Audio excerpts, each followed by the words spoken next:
we started off our whole product as a very community-oriented product. So I'm obviously from Klebo Casino, and the topic is, community and how that's changing, what social casinos tend to mean. Kind of a nice segue from what the previous speaker was talking about in terms of how they're seeing social casinos differently. And so before I start off, I'll just give you a quick pitch / intro into Klebo Casino. We're the first of its kind live dealer social casino, and we're actually streaming live from Las Vegas. We have live dealer games. Most of our games are multiplayer. We have digital table games in addition to live dealer games.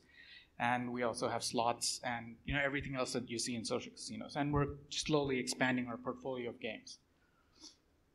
This will give you a quick idea of what we do.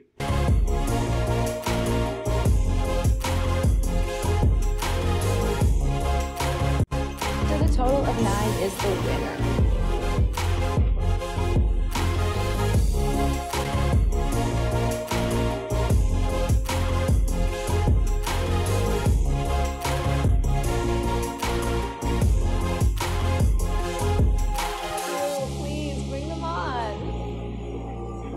Guys, go and place your bets.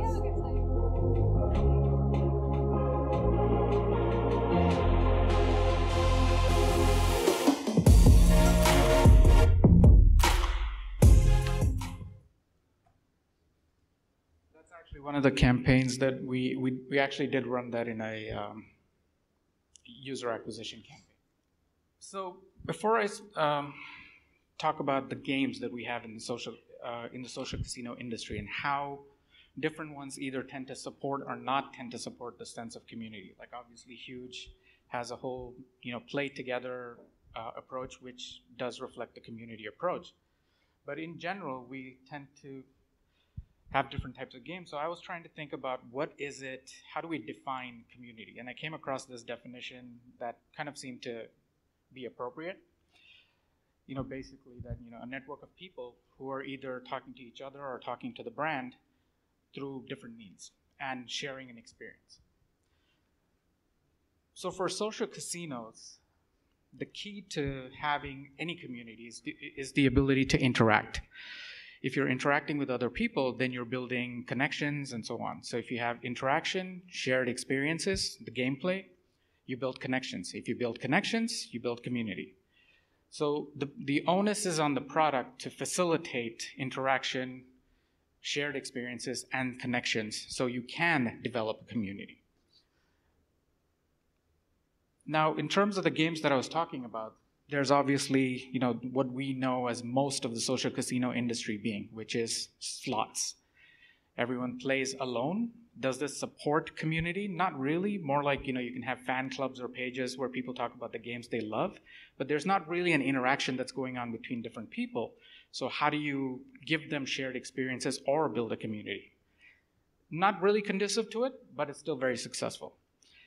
On the other hand, you have games where people play together, like poker or play against each other. Call of Duty, poker games, bingo, so on and so forth. That, again, where people are playing together and communicating with each other, does definitely support a means for people to interact and have what I talked about earlier, interaction, shared experience, and connections. Then there's the third kind of variety where we think we fall in. And I think to a degree Huge probably does as well, which is people grouping together to either play against a house, like a casino, or people forming clubs and leagues to kind of compete against each other through gameplay. That said, game communities as a whole, products and community, how, like I said, we see it in bingo, poker, and the product generally tries to be part of the community through chat moderation, for example, digital hosts, customer service, that kind of stuff. But there's really it's very hard to find a definite role for a product to be part of the community. And if you're part of the community, obviously there's definite advantages to it. You build trust, you can communicate more directly with your players, you can engage with them. And there's so many economies that you can find if you're part of the community, but it's very hard for a brand to become part of a community when you're seen as a corporate entity. So one of the first things to say is how do you facilitate becoming part of the community? So if you're chat host or moderator or any of these, do they really allow you to become part of the player community? At Klebo, we have, obviously because we have live dealers, we have players and dealers. And our dealers tend to be our community representatives or ambassadors. And that helps, for one, to us to become very integral or tied into what the community does. We're talking a lot about community as if it's the most important thing. So I'll get to a little bit more, but at Klebo Casino, like for example, we focused on building tools to help people connect, whether it's internally between players or between players and dealers. So for example, in-game, they connect through chat, messages. When I say messages, private messaging and so on. Off-game, they again have messages, they have, through our customer support, and also through shared events. For example, players and dealers together organize trivia competitions of their own. All we do is we provide the tools for them to interact with each other and build whatever it is that's fun for them to do together.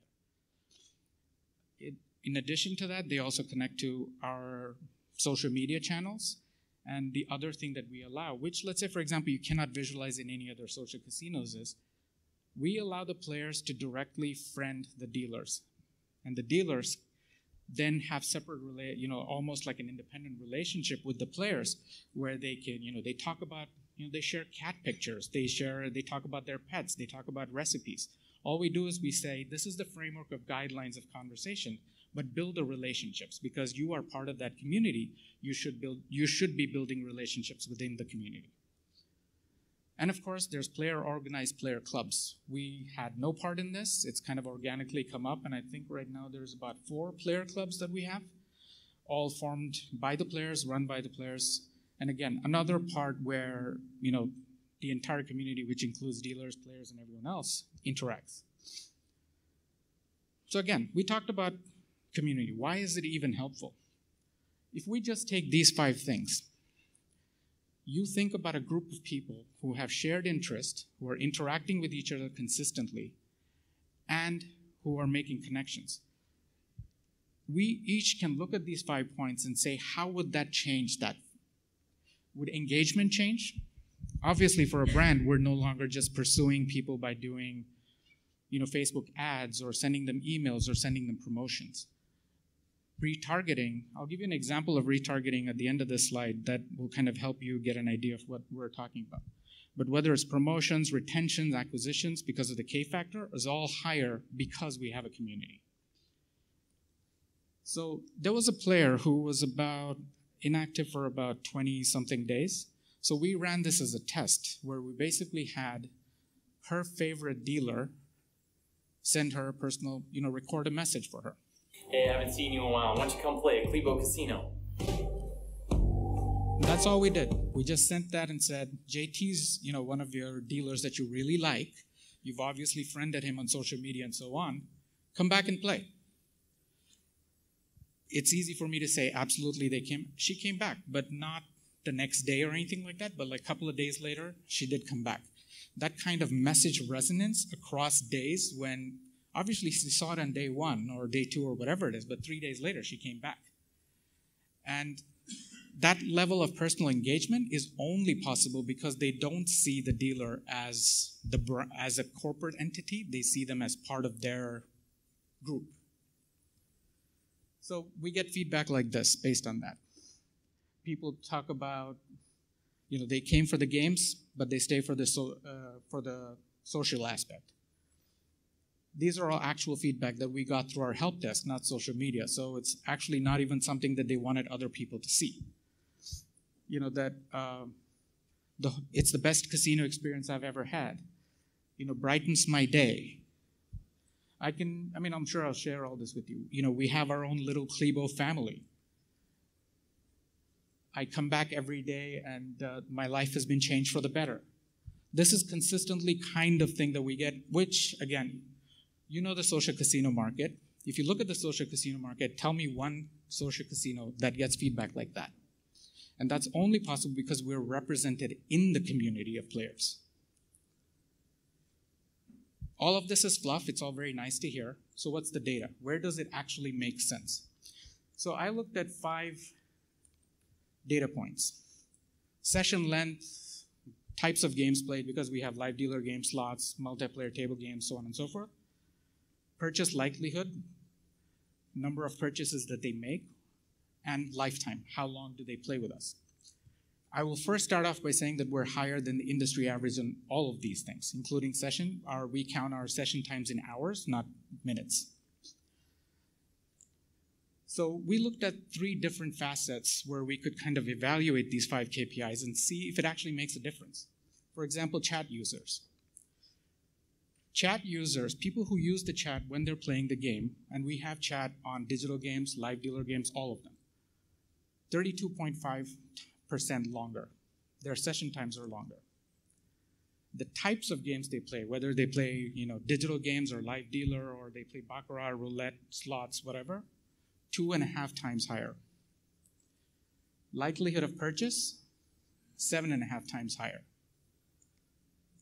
Number of purchases over their lifetime, 4 times as someone who does not chat.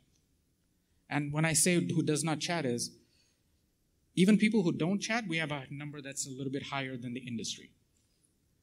And lifetime is 17.7% higher. Then we looked at a second KPI. We said if they have friends. Obviously, we facilitate the ability to have friends, gifts, so on and so forth. If they have friends, their session times are 21.6% longer. They play 3 times as many game types as the average user. And the average user, I believe, plays about 2 games, which means that they're playing 6 different game titles, whether it's live dealer, slots, whatever it is. Their purchase likelihood, 12 times the average. Their number of purchases, 11 times the average. And their lifetime is 47.8%, nearly 50% higher. So now you kind of get the sense of why we like to invest in our community and why we see value in having a community as a driver for many other things. All our job is to facilitate. I'll take one last one because I did mention dealers as being our representatives in the community. So if the players connect with the dealers, whether it's through friending them on their social media accounts, chatting with them, messaging them, whatever, through all the channels that we provide. Our job is to provide the tools, and we let the community do what they do best through their interactions. Session lengths 36.3 higher, 4 times the number of game types played, 15 times more likely to purchase, 10 times more purchases than the average user, and 34% higher lifetime. So if the question is, does social casinos being individual slot-based games, and now Hugh's talking about clan-based games, there's value in getting people to play together because people come, like one of the comments said, they come for the games, but they stay for the people. They stay for who they talk to, who they interact with, who they know. And if you have a product that has other people, great. But if you have a product that can also have people who represent you, it gives you way more control. Not even control, it gives you way more say to have a voice in that community. And having a voice in that community gives you numbers like that. So there is definitely advantages for the player because there's people, we go beyond gameplay. We become a place for people to connect.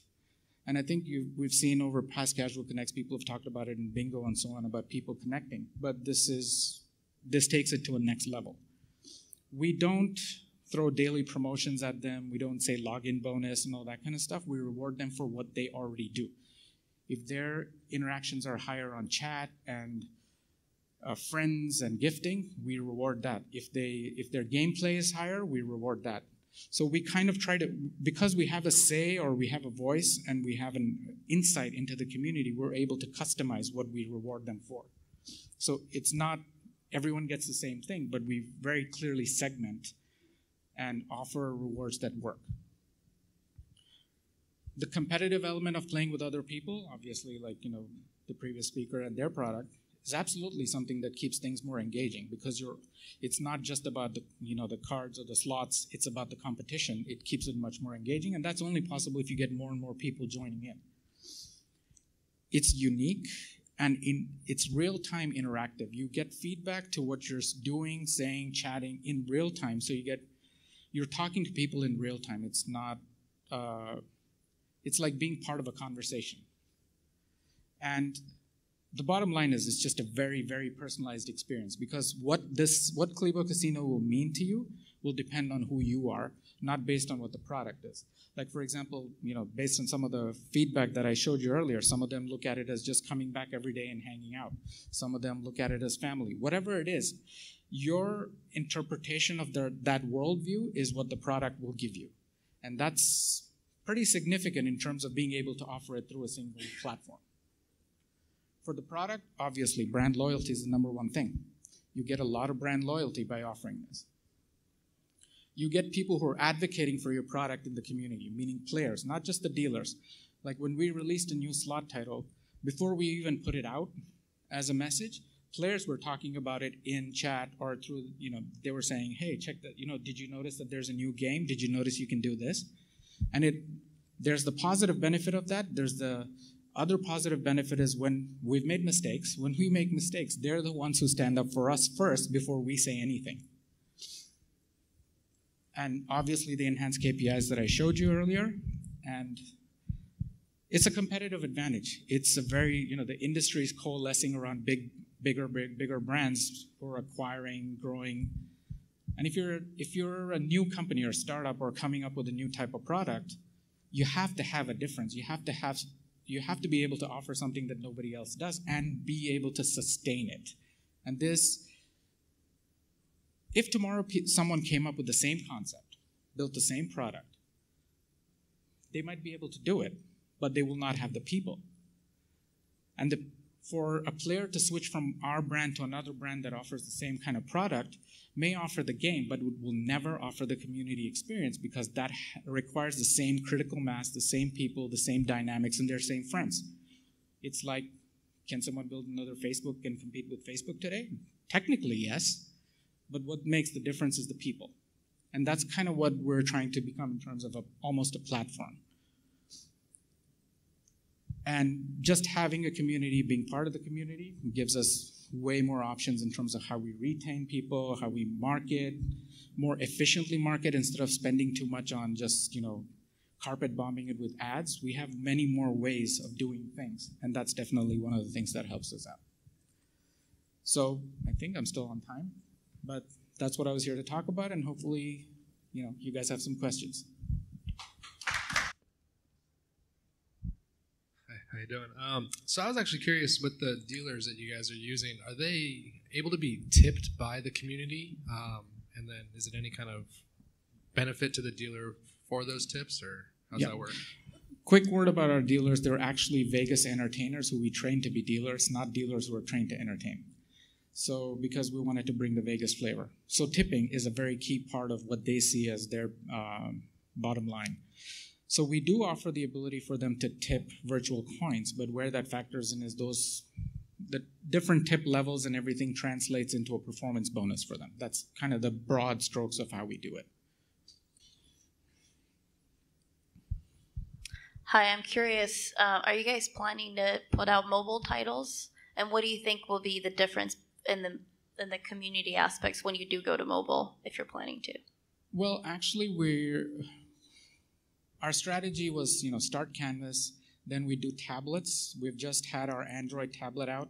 We're then going to do iOS tablet, then we do Android phone and iOS phone. That's kind of the steps in which we do it. Obviously, the smaller the real estate gets, there's different ways that you have to kind of figure out how people can interact. And it's easier to scale down than scale up. And that's kind of why we took this approach as well. So with the tablet, most of these interaction mechanisms are there, but we also have things like, there's much more ways to communicate through emojis or little, animations and so on that we kind of put to their forefront on the tablet area. And so that's kind of the approach that we'll take as we keep going, smaller screen size. Towards the end, you alluded to some of the ways that you can leverage the community to do marketing rather than carpet bombing with advertising. Can you speak to that a little bit? For example, we ran a trial where basically we said we want to get new users. Now, we could go ahead and do the same Facebook campaigns, whatever, as usual, but instead we said we'll run a play with friends campaign that targeted our existing users. That's all we did. We showed up on their feeds, whether it was when they were playing or not, and we said play with friends and you get benefits. Or, it's not just necessarily about a coin benefit, but it was like play with friends, have fun, whatever. That's one of the ways in which we were able to use our existing player base to get the new player base in terms of a K factor. So that's the kind of stuff that I'm talking about. There's many, many more ways in which we can do it, but we've been kind of trying to do the most obvious ones first before we keep building up on that. With it appears that you have high operational costs with live deal and also chat moderation. Yep. Has there been any thoughts around taking your live dealer and allowing through a third party to allow other social gaming providers to utilize it to help offset some costs? That has definitely been something that has come up quite as a conversation from people in the industry. We've had a couple of brand partnerships that we've signed on. Like I think we launched in October, and we launched with a brand partnership with the Playboy brand. For example, we have Playboy bunny tables, meaning Vegas had Playboy bunnies in the casino and then they went away, but we brought them back online in Vegas, and now that's kind of led for Playboy to have other opportunities to bring the bunnies back there. So we did, for example, some of those. We're actually on the verge of working out another major brand deal that you'll probably hear about in the next month or so, that I'm obviously not going to mention here. But that's kind of how we've done it. It's because we're not looking to be directly a B2B type of. That's not what we're trying to serve a community and serve a player directly. So we're trying to find avenues within that business model to be able to work with brands or partner with brands to give them the value that we can offer, but also continue our consumer focus on it.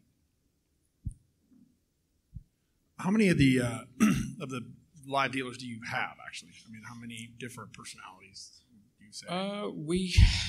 I think at last count we were about 27 different personalities. Like, for example, we have one of the top fitness models in the U.S. She's an internationally known tattoo. There's a magician. There's a whole bunch of different types of personalities because we know that different personalities resonate with different people, and just changing the personality on the table changes the entire way the game feels to the audience. And so, we change the sense of how a table feels by just changing a shift. And I mean, do you kind of have any that are getting very large, or do you think there's a certain scale that one can reach before it becomes you lose that customer experience? That's also another question that had come up, and we've kind of it was always something that we knew would happen. As we scale up and we have more and more people playing, how do we serve everyone and how do we get everyone the same sense of playing? We, for example, group all our players who are sitting around a virtual table in groups of 5 or 7. So you're playing with the people you're playing, but you can also talk to the other people who are playing on different tables. So, for example, we start off with them chatting with the people on their table. And then they can chat with all the other people on the other tables as well, if they choose to.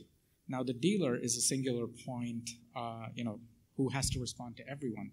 So we have custom algorithms that, pick up on different conversational elements to drive either the conversation or respond to the conversation from all these virtual tables to essentially make everyone, all the virtual, groups of 5 people get a sense of being part of the conversation.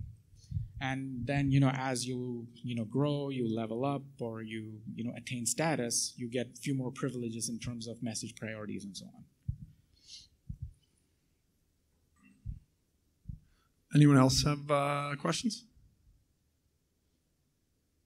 All right. Thanks a lot, Pawan. Thank you very much. Appreciate it.